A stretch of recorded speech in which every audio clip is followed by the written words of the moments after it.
Hey guys, my name is Adam and welcome to Simple Astronomy. Have you ever wondered why we have seasons? Or maybe you've also even wondered why it's not summer year-round, or also why it's not winter year-round. Maybe you've also even wondered why you've heard the fact that it's summer in the northern hemisphere, or it can be winter in the southern hemisphere, and vice versa. Well, today we're going to go over two things. Number one, it's why the seasons change where you live, and number two, why the seasons differ depending on what hemisphere you're on. But to demonstrate this, we're actually going to use this globe of Earth as our example. More specifically where we are here in San Jose, okay? Now, important thing to note is that the Earth does not actually orbit the sun straight up and down like this, okay? It's actually tilted on its axis about 23.5 degrees, so it actually orbits around the sun like this, okay? Now, if this little bouncy ball is our sun, and we're here at our place in orbit, right?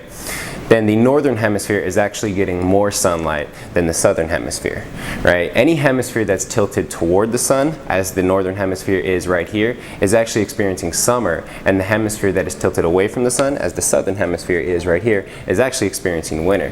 Now, once about 6 months goes by and the Earth orbits around the sun and gets to about here, right? Here, the northern hemisphere is now actually tilted away from the sun, and San Jose is experiencing winter, and a place like Chile down here is actually experiencing summer. So that tells you why, depending on what hemisphere you're in, it's either summer or winter, but never at the same time. Another question you may have asked yourself is, why does the equator stay much more mild seasonally rather than the more extreme seasons of the poles? Well, the reason for this is actually because of the Earth's tilt.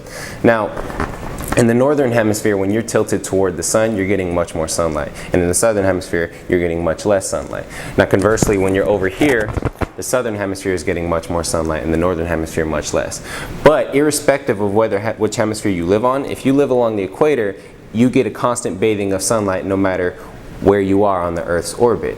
It's not affected as much as the northern poles and the southern poles. This explains why places like Ecuador, Kenya, and even Indonesia experience much more mild seasons and don't vary much as far as seasons are concerned.